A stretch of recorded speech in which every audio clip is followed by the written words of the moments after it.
엄마, 저번에 오빠가 밥 먹을 때 국을 안 줬다고 좀 삐졌어요. 처가에 오면 대접을 못 받는 것 같대요. 그러니까 엄마가 좀 기분 좀 풀어줘요. 오해라고 애기하면서요. 대접을 못 받는 것 같다 했다고? 나도 좀 서운하구나. 너네들이 불쑥불쑥 찾아와 감내놔라 배내놔라 한 것도 모자라 뒤에서 불평했다니? 엄마, 불평했다는 게 아니고 사위가 그냥 서운했나 보다 하고 이해해주면 안 돼요? 이해가 안 되는 걸 어떻게 이해하라는 거니? 강서방도 내 집에 와서 밥 얻어먹고 손주 봐줘도 고맙단 말 한마디 한 적 있니? 처음에는 그저 남자니까 표현이 서툴러서 그런가 보다 해서 나도 서운했지만 참고 넘겼다. 그런데 대접을 못 받았다고? 내가 여기서 얼마나 더 대접을 해야 하는 거니? 그런 게 아니잖아요. 왜 이렇게 속 좁게 행동하세요? 그냥 가서 오해였다 미안하다라고 말하고 둥글게 넘어가면 되잖아요. 아니, 그렇게는 못하겠다. 도와주지도 않을 거면서 뒤에서 불평을 해? 내가 무슨 밥 차려주는 식모도 아니고 말이야. 그리고 불만 있으면 나한테 직접 와서 애기하라고 해라. 아, 답답해. 엄마 왜 이렇게 말이 안 통해요? 됐다. 이제 그만하자. 너 나가서 그 잘난 강서방한테 대접해 주거라. 이번 사연의 주인공은 67세 김순영 씨입니다. 평범한 일상 속에서 자식들과의 관계를 고민하던 그녀의 이야기가 시작됩니다. 순영 씨의 아침은 딸의 전화 한 통으로 시작되었습니다. 이제 막 빨래를 널고 부엌으로 들어와 설거지를 시작하려던 참이었죠. 딸 지연이의 다급한 목소리가 소화기 너머로 들려왔습니다. 엄마, 오늘 급하게 약속이 생겼어요.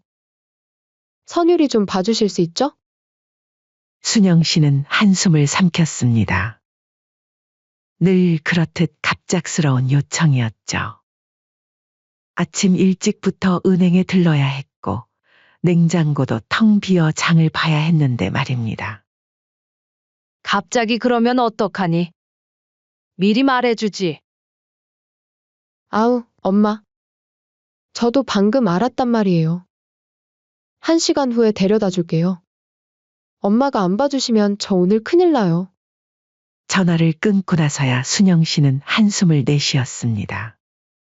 지연이는 늘 이런 식이었죠. 자신의 일정이 먼저고 엄마의 계획 같은 건 안중에도 없었습니다. 예고한 대로 1시간 후 지연이가 서둘러 현관문을 열고 들어왔습니다. 새 살배기 선유리를 데리고 온 지연은 현관에서 구두도 제대로 벗지 않은 채 서둘러 말했죠. 엄마, 저 가볼게요. 선율아, 이따 엄마가 데리러 올 거야. 아, 그리고 엄마. 선율이 감기 기운이 있어서 밖에는 절대 나가면 안 돼요. 순영 씨가 뭐라도 말하기도 전에 지연이는 후다닥 나가버렸습니다. 현관에 널브러진 선유리의 가방을 보며 순영 씨는 또 한숨을 내쉬었죠.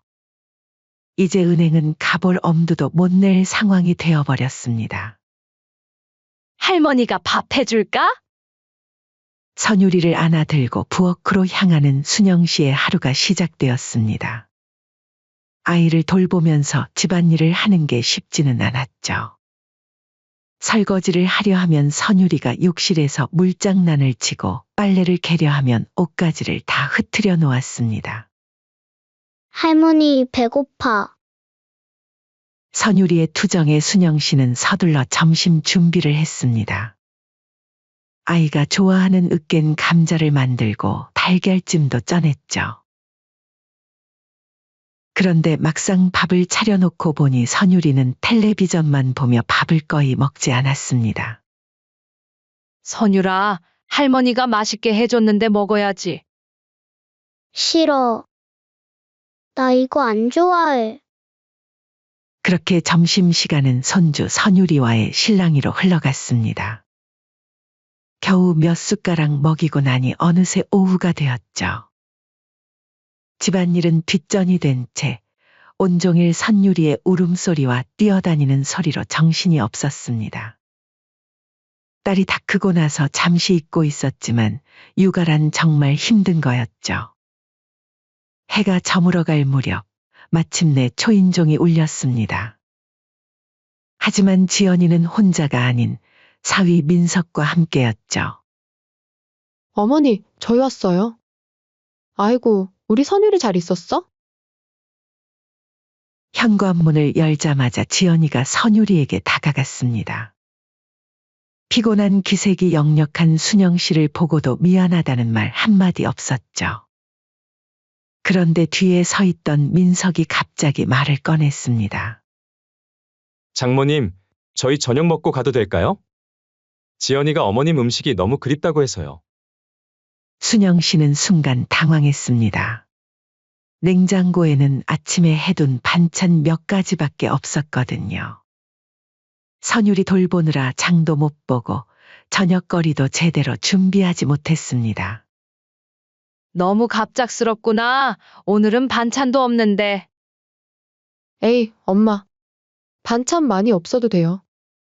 그냥 집밥만 먹어도 좋으니까. 지연의 말에 순영 씨는 어쩔 수 없이 부엌으로 향했습니다.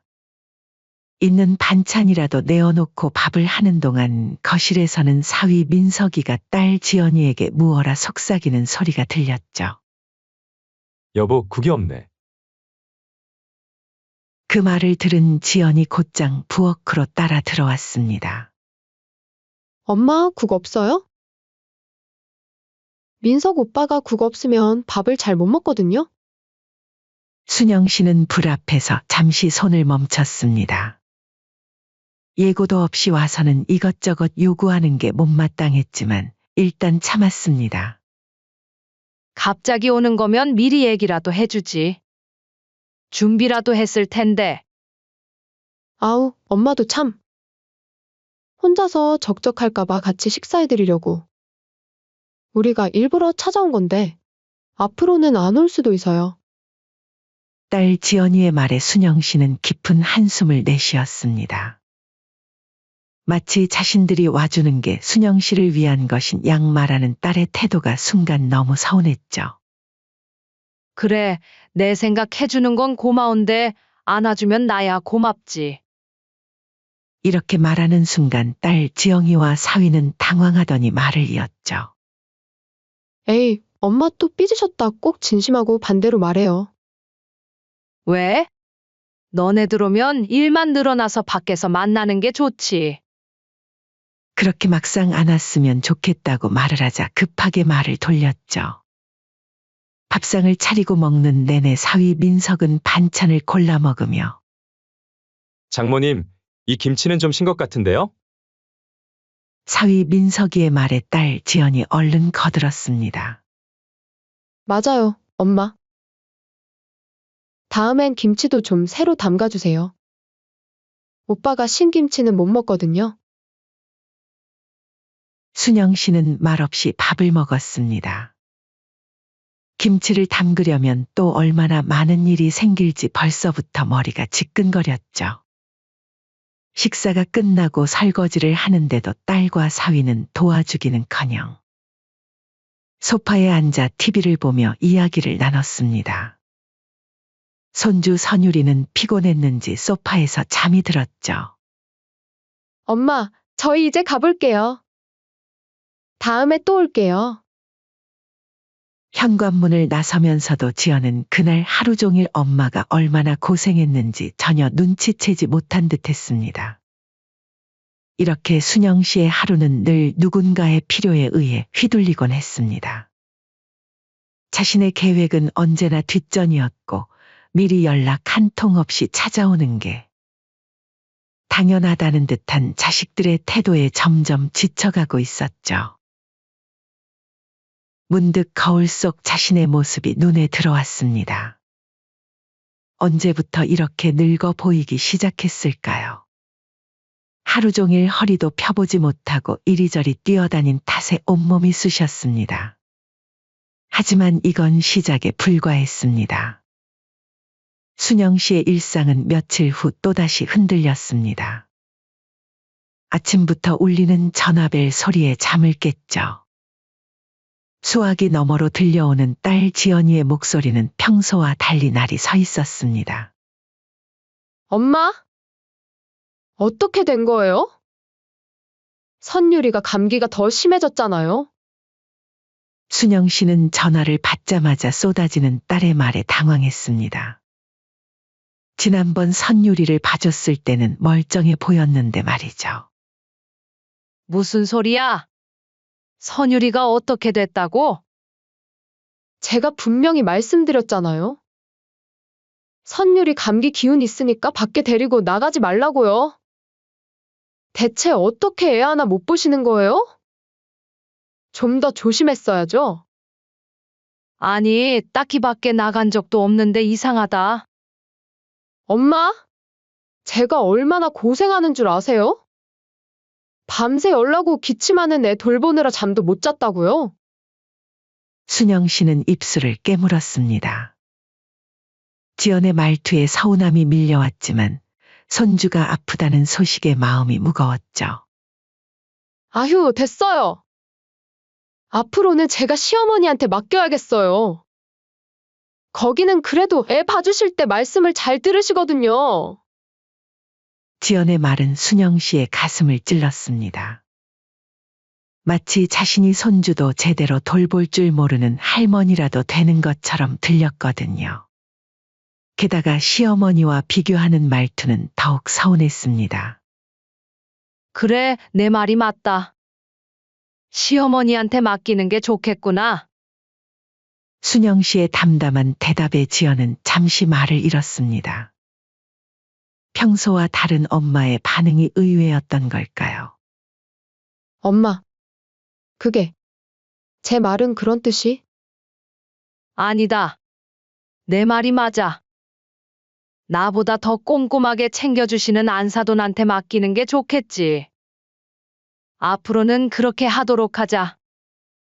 에휴, 엄마 또 삐지셨다, 그죠? 말이 그렇다는 거죠. 아무튼 다음부터는 조심해달라는 말이었어요. 전화는 그렇게 어색하게 끝났습니다. 그렇게 며칠이 지나고 주말이 되었습니다. 이번에도 예고 없이 딸 부부가 불쑥 찾아왔죠. 현관문을 열자마자 사위가 코를 살짝 찌푸렸습니다. 장모님, 집에서 좀 냄새 나지 않아요? 순영 씨는 당황했습니다. 방금 전까지 김치찌개를 끓이고 있었는데 그 냄새를 말하는 걸까요? 아니면 늘 맡던 집 냄새가 갑자기 불편하게 느껴진 걸까요?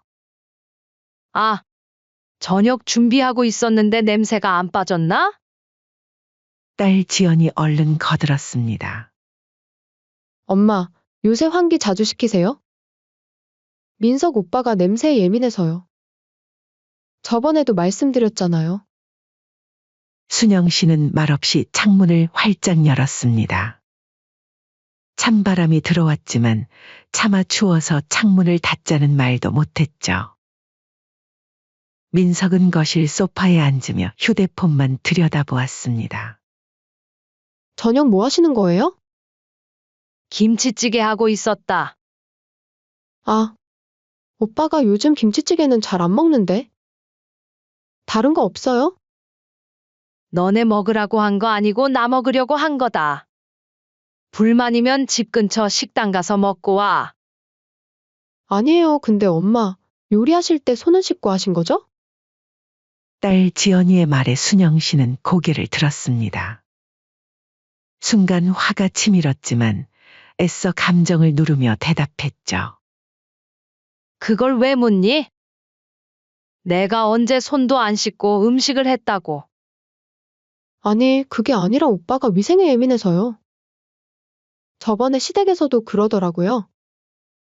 사위 민석이는 마치 자신은 아무 잘못이 없다는 듯 소파에 앉아 핸드폰만 만지작거렸습니다. 지연은 계속해서 이것저것 지적하며 부엌을 들락날락했죠.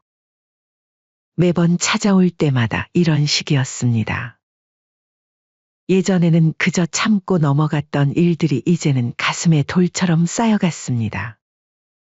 저녁 식사 시간, 순영 씨는 거의 말없이 밥을 먹었습니다.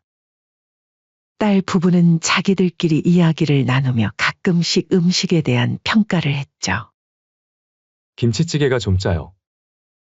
밥이 좀 설 익은 것 같은데. 딸 지연이는 밥을 먹으면서도 계속해서 민석의 눈치를 살폈습니다. 그렇게 밥을 다 먹고 난 딸은 일어나며 순영 씨에게 다가와 애기했습니다. 엄마, 저번에 민석 오빠가 밥 먹을 때 국을 안 줬다고 좀 삐졌어요. 처가에 오면 대접을 못 받는 것 같대요. 그러니까 엄마가 좀 기분 좀 풀어줘요. 오해라고 애기하면서요. 대접을 못 받는 것 같다 했다고? 나도 좀 서운하구나. 너네들이 불쑥불쑥 찾아와 감 내놔라 배 내놔라 한 것도 모자라 뒤에서 불평했다니? 엄마, 불평했다는 게 아니고 사위가 그냥 서운했나 보다 하고 이해해주면 안 돼요? 이해가 안 되는 걸 어떻게 이해하라는 거니? 강서방도 내 집에 와서 밥 얻어먹고 손주 봐줘도 고맙단 말 한마디 한 적 있니? 처음에는 그저 남자니까 표현이 서툴러서 그런가 보다 해서 나도 서운했지만 참고 넘겼다. 그런데 대접을 못 받았다고? 내가 여기서 얼마나 더 대접을 해야 하는 거니? 그런 게 아니잖아요. 왜 이렇게 속 좁게 행동하세요? 그냥 가서 오해였다 미안하다라고 말하고 둥글게 넘어가면 되잖아요. 아니, 그렇게는 못하겠다. 도와주지도 않을 거면서 뒤에서 불평을 해? 내가 무슨 밥 차려주는 식모도 아니고 말이야. 그리고 불만 있으면 나한테 직접 와서 애기하라고 해라. 아, 답답해 엄마 왜 이렇게 말이 안 통해요? 됐다. 이제 그만하자. 너 나가서 그 잘난 강서방한테 대접해주거라. 그날 밤 순영 씨는 오랜만에 잠을 이루지 못했습니다. 자식을 키우며 평생을 바쳤는데 언제까지 자식에게 이런 대접을 받아야 하는 걸까요? 이제는 뭔가 달라져야 할 것 같았습니다. 순영 씨는 창가에 서서 깊은 한숨을 내쉬었습니다. 달빛은 여전히 그 자리에 고요히 비치고 있었지만 그녀의 마음속에는 이미 작은 변화의 바람이 일기 시작했습니다. 며칠 동안 고민하던 순영 씨는 마침내 결심을 굳혔습니다. 30평이 넘는 아파트를 혼자 관리하는 게 무슨 의미가 있나 싶었죠. 매일 아침 쓰지도 않는 방을 청소하고 누군가 올까봐 냉장고를 가득 채워두는 이 생활이 문득 허무하게 느껴졌습니다. 지난 명절 때였습니다. 이틀 내내 음식을 준비하고 차리고 치우느라 허리가 끊어질 것 같았는데 사위 민석은 밥상에 앉자마자 한숨부터 쉬었죠. 장모님, 이 김치찌개 좀 짠 것 같아요. 다시 끓여주시면 안 될까요? 밥도 좀 설 익은 것 같고. 그때도 순영 씨는 참았습니다. 하지만 이제는 지쳤죠. 내가 이렇게까지 해야 하나? 이웃집 최 씨가 들렀다가 한 말이 귀에 맴돌았습니다. 요즘 원룸이 딱이야. 우리 동네 새로 지은 건물 있잖아. 거기 가봤는데 깔끔하더라고. 혼자 살기 딱이야. 요즘 노후에 관리하기 힘들면 많이들 간다고 하더라고. 처음엔 웃어넘겼던 그 말이 이제는 진지하게 다가왔습니다. 마침 그때 딸 지연이에게서 또 전화가 왔습니다. 늘 그렇듯 예고 없는 방문 통보였죠. 엄마, 내일 저희 갈게요. 오빠가 엄마가 해주시는 김치찌개가 먹고 싶대요. 순영 씨는 깊은 숨을 들이마셨습니다. 미안하다. 내일은 안 될 것 같구나. 네? 무슨 일 있으세요? 이사 준비 중이야. 이사요? 어디로요? 원룸으로 갈 거야. 전화기 너머로 잠시 정적이 흘렀습니다. 그리고 이어진 딸 지연이의 놀란 목소리. 네? 원룸이요? 엄마 미쳤나 봐요. 무슨 원룸이에요? 답답하게. 순영 씨의 목소리는 어느 때보다 단단했습니다. 왜? 내가 원룸에서 살면 안 되는 이유라도 있니? 그야 당연하죠. 저희가 갈 때마다 어디서 자고 밥은 어디서 먹고. 순영 씨는 웃음이 났습니다. 참 오랜만에 나오는 시원한 웃음이었죠. 그러니까 이제 오지 마. 네? 너희들 편하자고 내가 이 큰 집 지키고 있는 줄 아니? 이제는 나도 내 편한 대로 살고 싶어? 지연의 목소리가 떨렸습니다. 엄마, 갑자기 이러시는 이유가 뭐예요? 저희가 뭘 잘못했는데요? 갑자기가 아니야. 강서방이 음식 투정할 때, 내가 이것저것 트집 잡을 때 그때마다 다 참았는데 이제는 지쳤어. 다음 날부터 순영 씨는 본격적으로 집을 보러 다니기 시작했습니다. 여러 군데를 둘러보다가 마침내 마음에 드는 곳을 찾았죠. 대형마트 근처의 깔끔한 원룸이었습니다. 아주머니, 여기 정말 좋죠? 새 건물이라 깨끗하고 보안도 좋고 무엇보다 관리하기 편해요. 부동산 중개인의 말처럼 모든 면에서 마음에 들었습니다. 게다가 아파트를 팔면 목돈도 생기고 관리비 부담도 훨씬 줄어들 터였죠. 그렇게 짐을 정리하면서 순영 씨는 묘한 해방감을 느꼈습니다. 그동안 자식들 올까봐 버리지 못하고 모아둔 물건들을 하나둘 정리하니 마음도 가벼워졌죠. 이사날 예상대로 지연과 민석이 찾아왔습니다.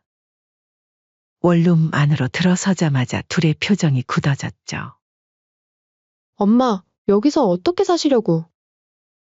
이렇게 좁아서. 딸은 주변을 둘러보다가 작은 주방 앞에서 멈춰 섰습니다. 엄마, 이 주방으로는 음식도 제대로 못 하시겠어요. 냉장고도 작고. 순영 씨는 환하게 웃었습니다. 그러게. 이제 너희 올 때마다 큰 상 차릴 일도 없겠다. 아쉬워서 어떡하니? 다음 날부터 생활은 완전히 달라졌습니다. 더 이상 큰 집을 치우느라 허리가 아플 일도 없고 누가 올까봐 냉장고를 가득 채워둘 필요도 없었죠. 시장에 가서 먹고 싶은 것만 사고 하고 싶은 일만 하면 되는 거였습니다. 며칠 뒤 딸 지연이에게서 또 전화가 왔습니다. 엄마, 원룸으로 이사하고 나니까 엄마 집에 가기가 힘들어요. 그래서 말인데 다시 아파트로 이사 가면 안 돼요? 왜 그렇게 생각해? 오고 싶으면 오면 되잖아. 거기선 좁아서 가족끼리 쉴 수가 없잖아요. 순영 씨는 말을 자르고 웃으며 대답했습니다. 아니야. 너희는 시댁이 있잖니? 쉬고 싶으면 거기로 가고 내가 보고 싶을 때나 오거라. 나는 나대로 편하게 살 거야. 그렇게 순영 씨의 새로운 삶이 시작되었습니다. 더 이상 누군가의 눈치를 보지 않아도 되고 누군가를 위해 무리할 필요도 없는 삶. 작은 창문 너머로 보이는 도시의 불빛들이 그 어느 때보다 반짝여 보였습니다. 밤이 깊어갈수록 순영 씨의 마음은 더욱 단단해졌습니다. 이제야 비로소 진짜 나로 살아갈 수 있을 것 같았죠. 누군가의 엄마나 장모가 아닌 그저 나로 살아갈 수 있는 시간. 이제야. 진짜 내 삶을 살게 됐구나. 작은 원룸이지만 이곳에서의 새로운 시작이 그 어느 때보다 기대됐습니다. 더 이상 누구의 눈치도 보지 않고 자신만의 공간에서 자신만의 시간을 가질 수 있다는 게 얼마나 행복한 일인지 이제야 깨달았습니다. 그렇게 시간이 흘러 명절이 다가오자 딸 지연이에게서 전화가 왔습니다. 예전 같았으면 당연히 본가에 모일 거라 생각했던 모양이었죠. 엄마, 이번 명절에는 어떡하죠? 순영 씨는 차분하게 대답했습니다. 뭐가 어떡하긴? 너희 시댁에서 편하게 보내. 아니, 저희 엄마 댁에 가려고요. 여기? 원룸인데 어떻게 오려고? 좁아서 다들 앉지도 못하는데. 지연의 목소리가 조금 들떴습니다. 괜찮아요. 저희가 도시락이랑 다 싸가지고 갈게요. 순영 씨는 피식 웃었습니다. 그럼 더더욱 안 되지. 여기 주방도 작은데 설거지는 어디서 하려고? 너희끼리 편하게 지내. 명절 당일 결국 고집을 부리더니 딸과 사위가 원룸을 찾아왔습니다. 도시락과 반찬통을 한가득 들고 왔지만 막상 들어와 보니 앉을 자리도 마땅치 않았죠. 엄마, 여기서 어떻게 밥을 먹죠? 작은 테이블에는 겨우 두 사람이 앉을 자리뿐이었습니다. 사위는 쪼그려 앉아 불편한 자세로 밥을 먹어야 했죠. 불편하지? 그러니까 내가 오지 말라고 했잖아. 어쩜 그렇게 고집이 셀까? 순영 씨의 말에 지연은 아무 말도 못했습니다. 예전에는 큰 밥상에 둘러앉아 편하게 먹던 게 떠올랐나 봅니다. 장모님, 화장실은 어디? 아, 화장실? 저기 있는데 좀 좁아서 불편할 거다. 강서방은 키가 크니까 더 불편할 텐데. 사위는 머쓱한 표정으로 화장실로 향했습니다. 잠시 후 나온 그의 얼굴이 붉어져 있었죠. 저희 이제 시댁으로 가봐야 할 것 같아요. 아이고, 벌써? 거기는 넓으니까 편하게 쉬러 가거라. 그리고 사돈께서 강서방 입맛에도 딱 맞춰 주실 테니까 더 편하겠구나. 순영 씨의 말에 사위는 더욱 붉어진 얼굴로 고개를 숙였습니다. 예전에 장모님 음식을 투정했던 게 생각났나 봅니다. 며칠 뒤 지연에게서 또 전화가 왔습니다. 엄마, 저번처럼 김치찌개 해주실 수 있으세요? 아이고, 여긴 주방이 좁아서 제대로 된 음식을 할 수가 없어. 냄비 2개만 올려도 자리가 없는걸. 그렇게 몇 달이 지나자 자식들의 방문은 뜸해졌습니다. 가끔 전화는 오지만 더 이상 예고 없이 들이닥치는 일은 없었죠. 대신 순영 씨의 일상은 더욱 풍요로워졌습니다.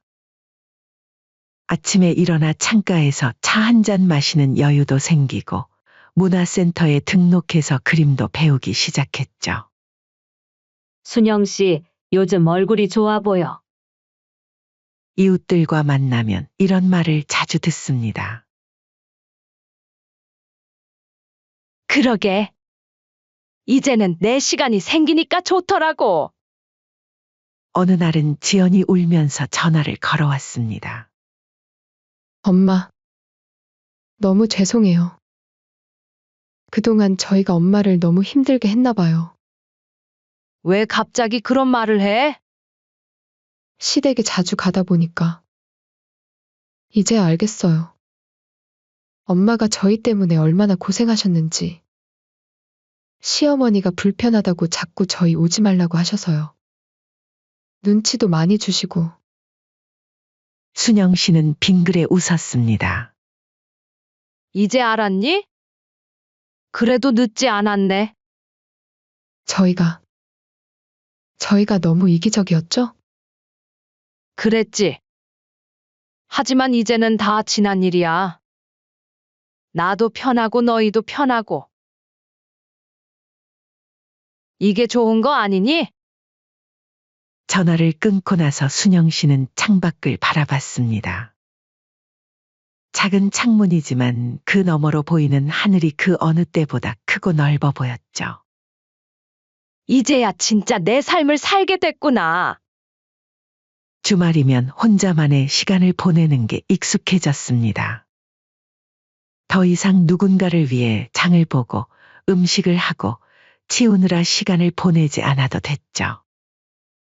대신 친구들과 영화도 보러 가고 카페에서 수다도 떨고 가끔은 혼자 여행을 다녀오기도 합니다.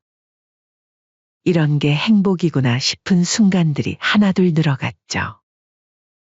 명절이 다가올 때면 이제는 자식들이 먼저 물어봅니다. 엄마, 저희가 잠깐 들를게요. 불편하시지 않게 금방 가고. 알았어. 그런데 밥은 먹고 와. 여기서는 제대로 된 상을 차릴 수가 없으니까. 아니면 밖에 나가서 먹고 오자 어때? 이런 대화가 이제는 자연스러워졌습니다. 더 이상 누구도 불편해하지 않고 서로의 공간을 존중하게 된 거죠. 엄마. 그래도 엄마가 해주시는 음식이 최고였어요. 이제는 너무 그리워요. 그래? 그때는 맨날 불평불만이던데. 죄송해요. 아니야. 이제는 다 지난 일이야. 너희도 이제 제대로 된 어른이 된 것 같네.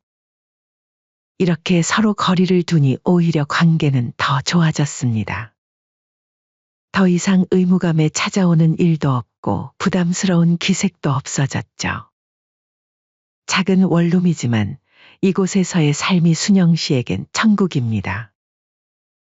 더 이상 누구의 눈치도 보지 않고 자신만의 공간에서 자신만의 시간을 가질 수 있다는 게 얼마나 행복한 일인지 이제야 제대로 알게 됐습니다. 창밖으로 떨어지는 햇살을 바라보며 순영 씨는 미소 지었습니다. 늦게 찾은 자유지만 그래서 더욱 달콤한 자유였습니다.